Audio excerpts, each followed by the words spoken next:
اعوذ باللہ من الشیطان الرجیم، پناہ لیتا ہوں میں اللہ کی شیطان مردود سے۔ بسم اللہ الرحمن الرحیم، شروع اللہ کے نام سے جو بے حد مہربان نہایت رحم والے ہیں۔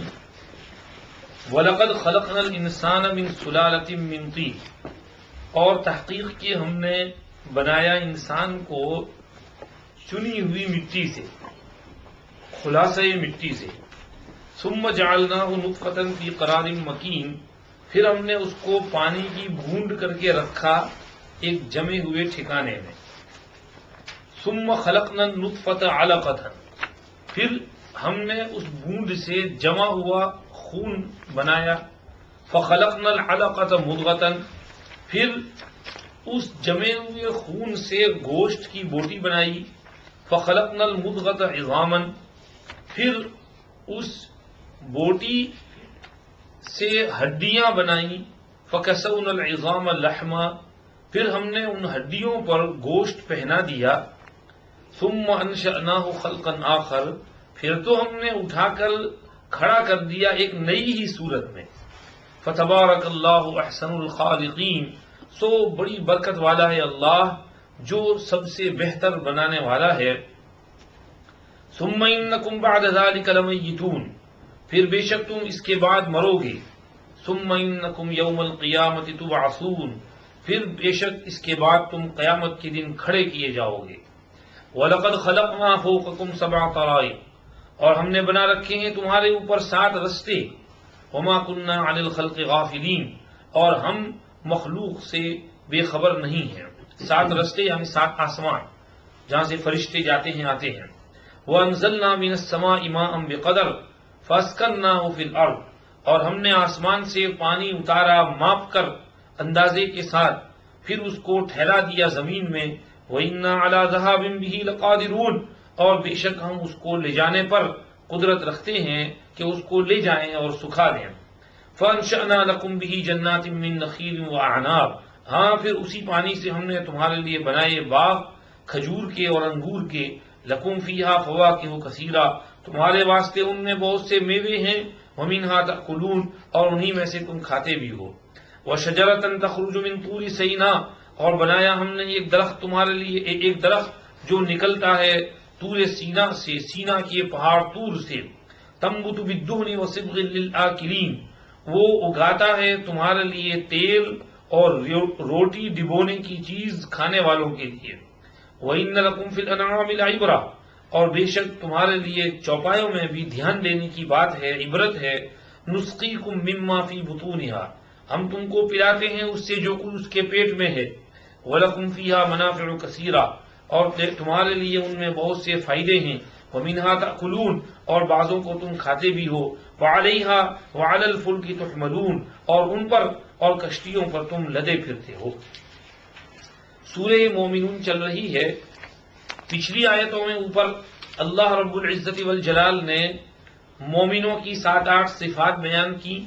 اس کے بعد کہا کہ یہ لوگ وارث ہیں جو جنت کی میراث پانے والے ہیں، جنت الفردوس ان کو ملے گی، اس میں وہ ہمیشہ رہیں گے۔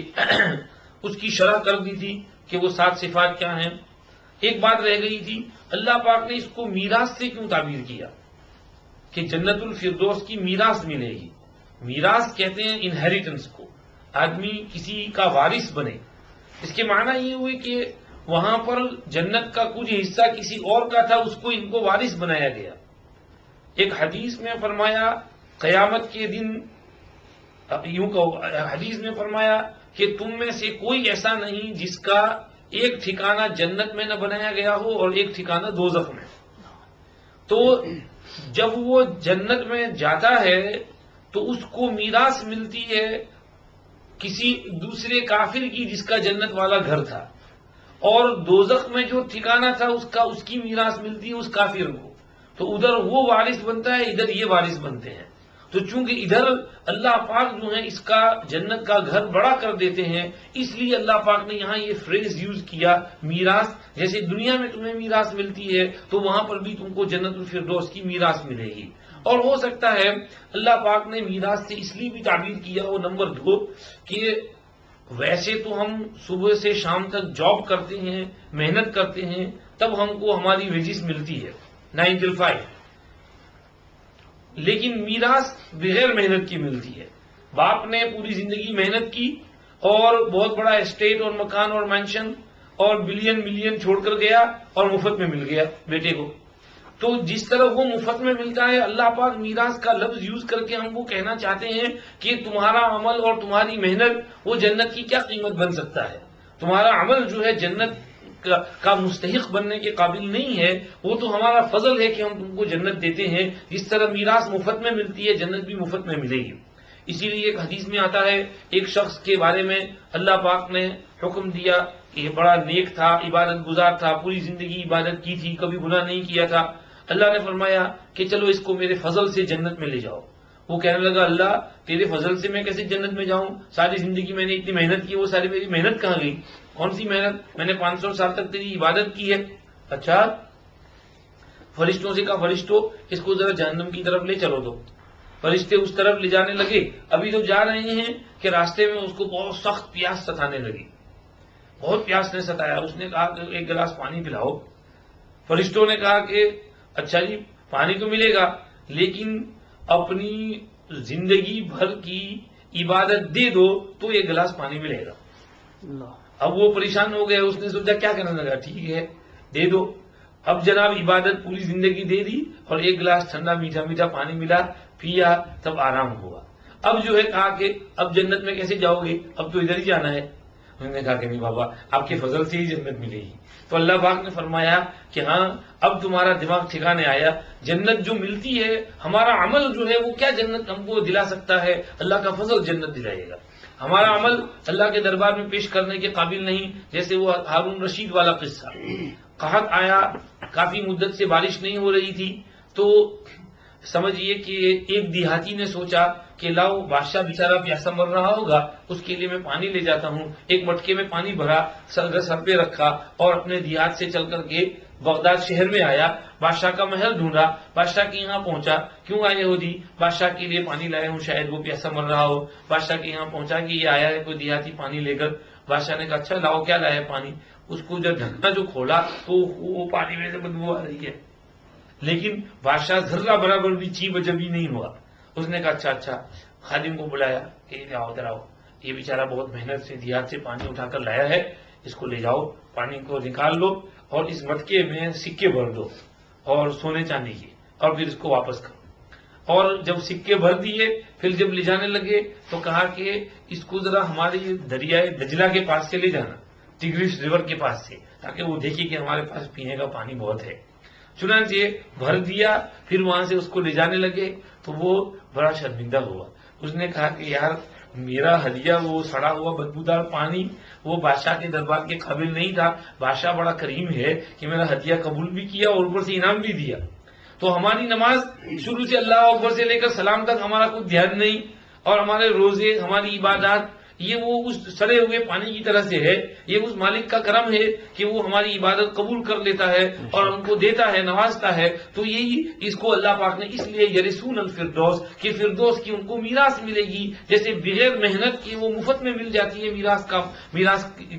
میراث، تو اسی طرح سے جنت الفردوس کی بھی میراث ملے گی۔ اب بغیر مانگے، محنت کے بغیر اللہ پاک مفت میں ان کو فردوس دیں گے، اس لیے اس کو میراث کے لفظ سے تعبیر کیا۔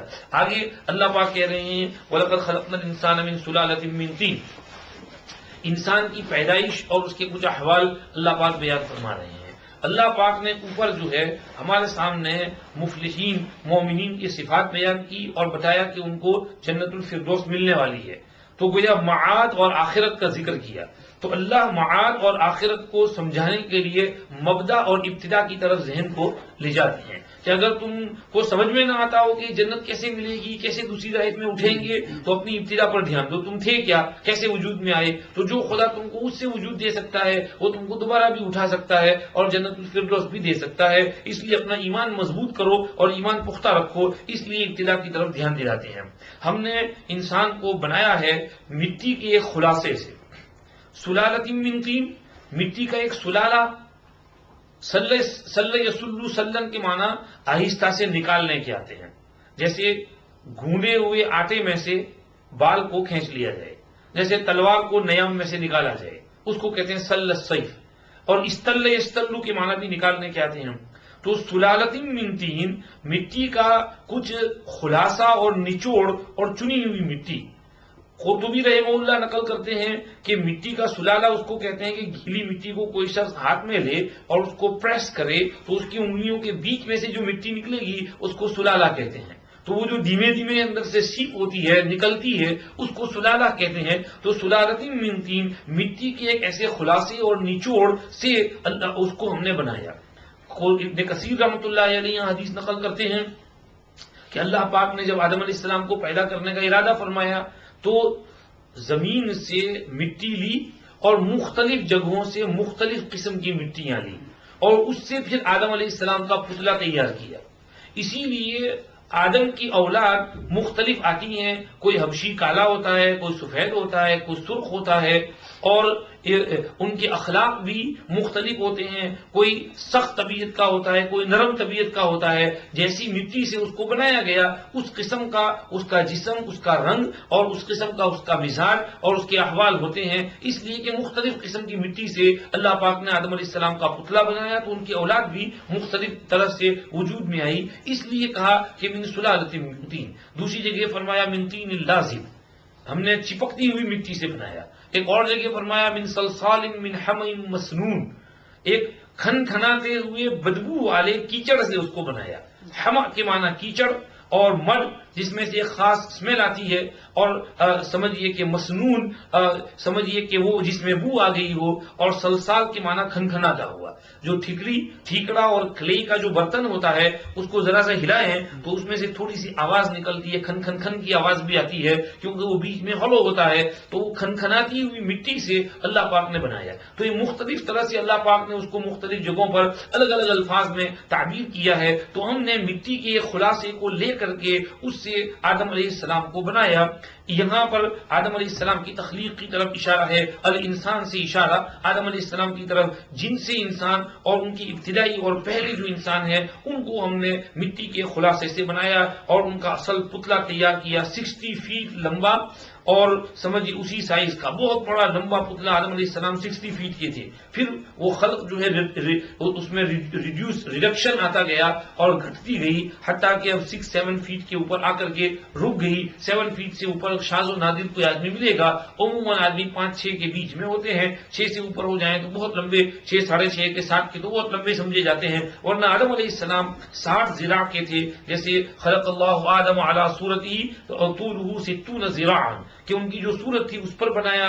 60 ذراع جو ہے وہ لمبے تھے. پھر جو ہے فلم یزل الخلق ينقص بعدہ حتی الآن، جس طرح ایک بیبی پیدا ہوتا ہے پھر وہ گرو ہوتے ہوتے 18-20 ایئرز کی ایج میں ایک سائز پر جا کر سیٹ ہو جاتا ہے. تو اسی طرح آدم علیہ السلام کو اللہ نے ان کے اوریجنل فارم میں بنایا. پھر ان کی اولاد چھوٹی ہوتے ہوتے ہوتے ہوتے ایک جگہ آ کے سیٹ ہو گئی، اور اب جو ہے حضرت نوح علیہ السلام کے زمانے تک یہ سیٹنگ ہو گئی تھی. اور اس کے بعد سے انسان جو ہے اسی سائز کے آ رہے ہیں جتنے اب ہیں. اور یہ قوم عاد کے بارے میں جو لمبی لمبی حکایات سنتے ہیں کہ وہ بڑے لمبے لوگ تھے اور اتنے لمبے کہ وہ سمندر میں کھڑے ہوتے، مچھلی پکڑتے اور سورج کی دھوپ میں اس کو پکاتے اور اس کو کھا لیتے. یہ سب اسرائیلی روایات ہیں، یہ بیکار روایت ہیں، اس کا کوئی اعتبار نہیں. آدم علیہ السلام سے لے کر نوح علیہ السلام تک ایک سمجھے ریڈکشن ہوا اور وہاں سے پھر ایک نارملٹی انسانیت کی چل رہی ہے. یہ روایت سے سمجھ میں آ رہا ہے. بہرحال انسان کو ہم نے مٹی کے ایک خلاصہ اور ایک نچوڑ سے ہم نے بنایا. اس کے بعد ہم نے اس کو نطفہ کر کے رکھا ایک محفوظ جگہ میں. نطفہ پانی کا ایک قطرہ، ایک ڈراپ. تو وہ ڈراپ آف سیون یہاں پر مراد ہے. منی کا ایک قطرہ جو ہے اس کو ہم نے محفوظ کر کے رکھا ایک محفوظ جگہ میں. قرار جمع ہوا ٹھکانہ، ایک ٹھکانہ، اور مکین کے معنی جمع ہوا محفوظ جگہ میں. تو ماں کے پیٹ میں جو بچہ دانی ہے اس کو اللہ نے ایک محفوظ ٹھکانے سے تعبیر فرمایا کہ وہیں پر اس کی حفاظت ہو سکتی تھی. تو وہ محفوظ جگہ ہم نے اس کے لیے بنائی، اس نطفے کو وہاں پر پہنچایا. اور اس کے بعد اس نطفے سے ثم خلقنا النطفة علقة، جمع ہوا خون بنایا. سیکنڈ سٹیج فخلقنا العلقة مضغة، جمے ہوئے خون سے ہم نے گوشت کی بوٹی بنائی. مضغہ کہتے ہیں قطعۃ لحم قدر ما يمضغ، گوشت کی اتنی بوٹی جس کو چبا سکے. بہت زیادہ گوشت منہ میں رکھ لیں، منہ فل ہو جائے گا. اس کو چبا نہیں سکتے. ذرا سا معمولی سا ہو تو محسوس بھی نہیں ہوگا، چنے کی طرح ایک دھاڑ کے ایک کونے میں بیٹھ جائے گا. لیکن درمیانہ لگنے والا ہو تو اس کو منہ میں رکھ کر کے بوٹی چبا سکتے ہیں.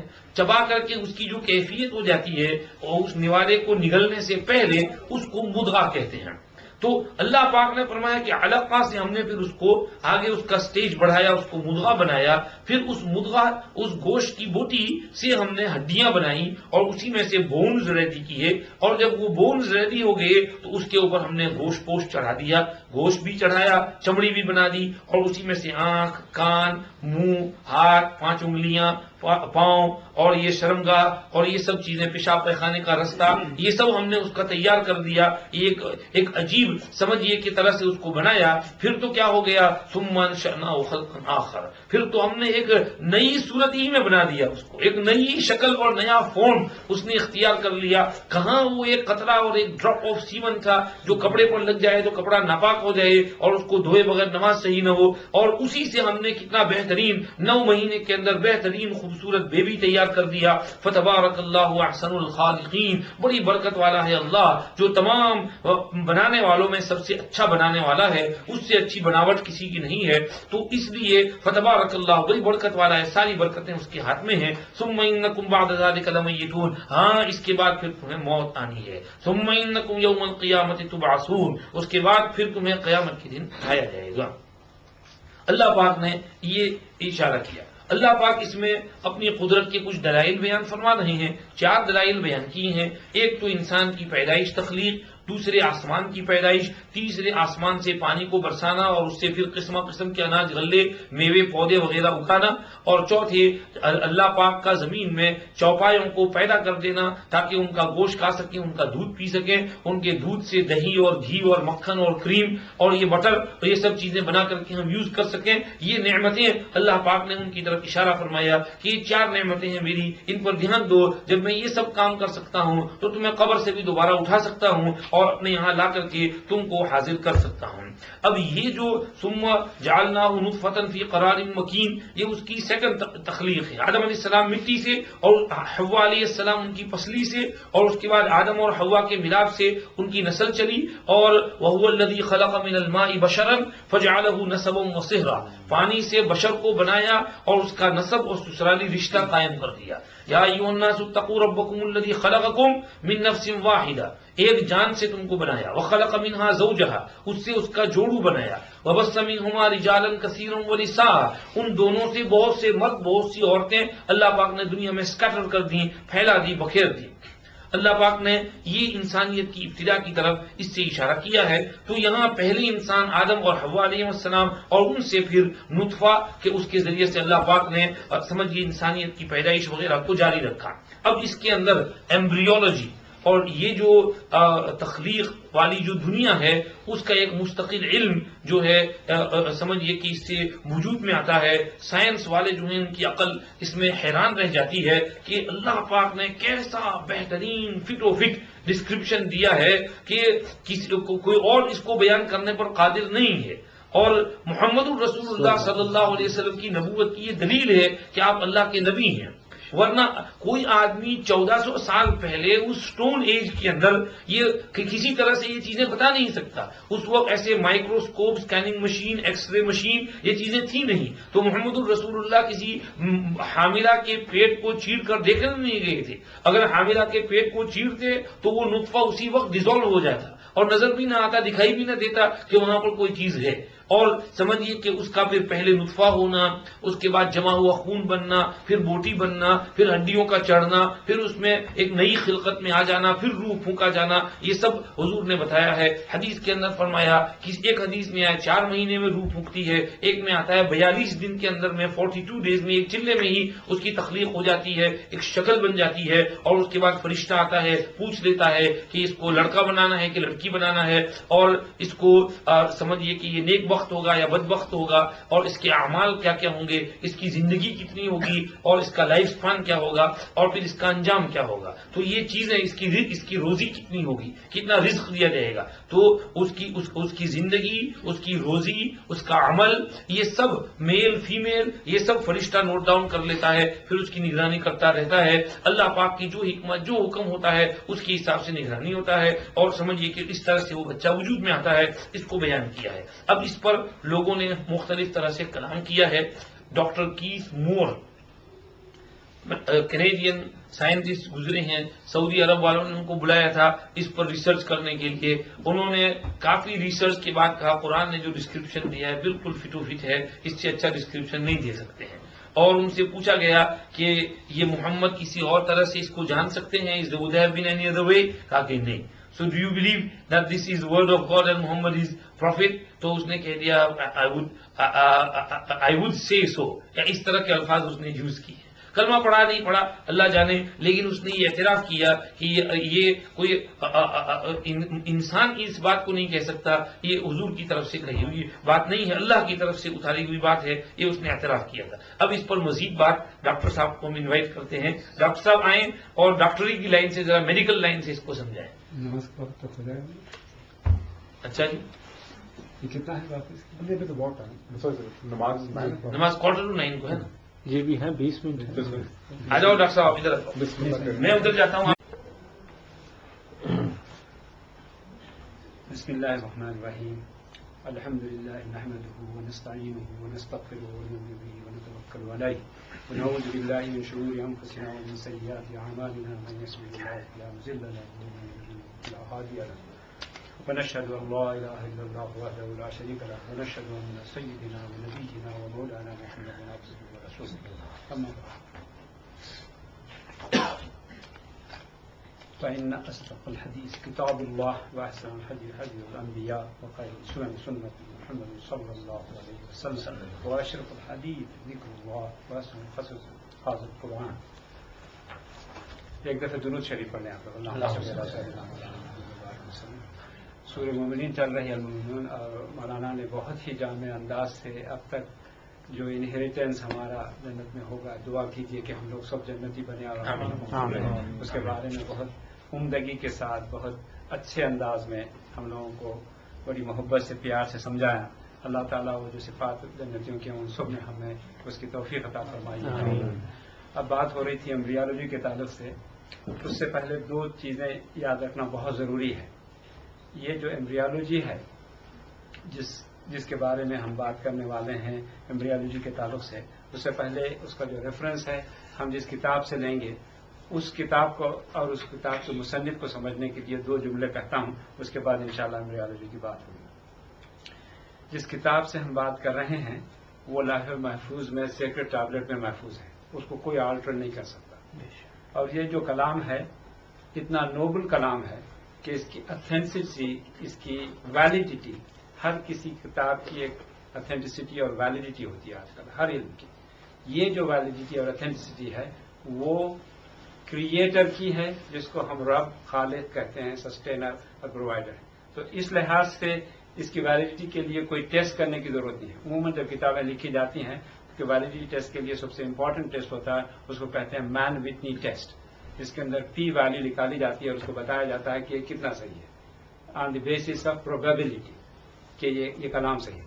لیکن کلام مجید کے بارے میں جس سے یہ چیزیں تمام چیزیں بیان کی جائیں گی اس کے اندر شک و شبہ کی ضرورت ہی نہیں ہے، کیونکہ پہلی ہی آیت میں کہتے ہیں لا ریب فی ذالک الکتاب لا ریب فی. اس کے اندر ہمیں کوئی ڈاؤٹ نہیں ہے، شبہ نہیں ہے نا. تو جو یہ باتیں ہو رہی ہیں تو ہم کو اس سے یہ جاننا چاہیے کہ اس کتاب کو کیا کہا گیا ہے. کہ بعض وقت اس کو آپ لوگ مصحف کے نام سے بھی جانتے ہیں صحیفے کی جمع کے لحاظ سے. نور مبین، it's a light which will differentiate between dark and light, that means reality, truth and falsehood. اور اس کو تبیان بھی کہتے ہیں کیونکہ explicitly explains the various details. اور اس کو دلیل بھی کہتے ہیں کیونکہ اس کے اندر سارے پروف موجود ہیں آپ کے لیے. اور بھی بہت سے نام ہیں، 25 نام ہیں مولانا صاحب نے اس کے اعجاز قرآن میں اور بھی بہت سے ناموں کو دیے ہیں. تو اس بیک گراؤنڈ کو جانتے ہوئے اب آئیے ایمبریولوجی کی طرف، جہاں کہیں بھی لوجی LOG سے اینڈ ہوگا اس کا مطلب ہوتا ہے سائنس، اور سائنس کا یہ مطلب ہے کہ اینی فیکٹس وچ could be authenticated by scientific research with in the human capacity. تو اس کے اندر غلطی کے بھی امکانات ہو سکتے ہیں. جتنے سائنسز ہیں، آئنسٹائن نے کوئی بات کی اور فلاں فلسفہ نے کی تو چند صدیوں کے بعد اس کو غلط بھی کہہ سکتے ہیں، اور ایسا ہوتا ہے. لیکن اللہ کی جو کتاب ہے اس کے اندر کوئی غلطی نہیں ہو سکتی. یہ اس کا فنڈامنٹل پرنسپل ہے. تو اب ایمبریولوجی کی جو باتیں ہو رہی ہیں اس کے اندر ہمیں اس واسطے اس ٹاپک کو میں پسند کیا کہ اس واسطے بتانا ہے، اس سے ہمارے ایمان کی تصدیق ہوتی ہے کہ یہ بات کتنی سچ ہے. اور کئی زمانہ پہلے، جیسے ہمارے استاد محترم نے ابھی آپ کو بتایا کہ اس زمانے میں کوئی مائکروسکوپ بھی نہیں تھے اور نہ کوئی ڈیوائسز ایسے تھے جس کی وجہ سے پروو کر سکتے تھے کہ ڈیولپمنٹ بیبی کا ماں کے رحم میں کیسا ہوتا ہے. اب ہمارے پاس اتنی سہولتیں ہیں کہ کیمرے کے ذریعے ساری ڈیولپمنٹ کو بتایا جا سکتا ہے. پیٹ کے اندر بیبی کو پیٹ میں رکھتے ہوئے سارے ڈیولپمنٹ کو کیمرے کے اندر اس کو ریکارڈ کر دیا جا سکتا ہے. تو الیکٹران مائکروسکوپی، ہسٹوپیتھولوجی کہتے ہیں اس لیول پہ اس کی ذیلی تفصیلات، اس کے مختلف سیلز اور اس کے ڈیولپمنٹ کو بتانے کے لیے اس لیول پہ اس کو دیکھا جائے گا. الیکٹران مائکروسکوپ کی مثال ایسی ہے جیسے ایک ہیومن ہیئر ہے، سمجھیے اس کو آنکھ سے آپ دیکھ سکتے ہیں. اس کو الیکٹران مائکروسکوپ اتنا میگنیفائی کرتا ہے کہ وہ کئی میلوں تک اس کا فاصلہ ہو جاتا ہے، اتنی اس کی میگنیفیکیشن ہوتی ہے. تو یہ سہولتیں آج موجود ہیں الیکٹران مائکروسکوپ. خالی خوردبین سے نہیں، خوردبین کی ایجاد لیونسکوم جو ڈچ ہے، لیونسکوم، وہ جو ہے ہارڈلی 100 سال بھی نہیں ہوئے، 100 سال بھی نہیں ہوئے. لیکن الیکٹران مائکروسکوپ کا ڈیولپمنٹ آدھی صدی بھی نہیں ہوئی، 25 ایئرس کی بات ہو رہی ہے، زیادہ سے زیادہ. تو یہ جو چیزیں ہم بیان کر رہے ہیں ایمبریولوجی کے تعلق سے آج جو بیان ہوگی وہ اس بات کی تصدیق کرتے ہیں. اور مولانا نے بہت عمدگی سے بتایا کہ کیتھ مور جو ہے یہ اناٹومی کا پروفیسر ٹورنٹو یونیورسٹی میں رہ چکا ہے، اور اس کو ایمبریولوجی کا پریسٹیجیس ایوارڈ CJB کے ایوارڈ ہوتے ہیں جو is equivalent to highest order in that. تو سیل بایولوجی اس کا ٹاپک ہے، لیکن یہ اناٹومسٹ ہے. تو انہوں نے اس پہ کافی ریسرچ کی قرآن اور حدیث کی روشنی پہ، اور ان آیات کا ریفرنس دیتے ہوئے انہوں نے بہت سی چیزیں لکھی ہیں. تو ایک چیز میں آپ کو بتا دیتا ہوں اس کے اسٹیجز کو بتانے سے پہلے، کیونکہ مولانا نے اس کو ٹچ کیا ہے. کیتھ مور سے پوچھا گیا 1981، 2 کانفرنسز تھی، ایک دمام میں تھی، دوسرے جدہ میں. تو پہلی کانفرنس میں جب ان سے پوچھا گیا 1981 میں، during the 7th medical conference in Dammam in Saudi Arabia, professor more said, "It has been a great pleasure for me to help clarify statements in Quran about human development. It is clear to me that these statements have come to Muhammad sallallahu alaihi wasallam from God, because almost all of this knowledge was not discovered until many centuries later. This proves to me that Muhammad must have been a messenger of God." This is not my words, and you can download this anytime. This is not a secret. Then, consequently, Professor Moore was asked the following question: Does this mean that you believe that Quran is the word of God? He replied, "I find no difficulty in accepting this." Having got this the basis of this, let us just proceed.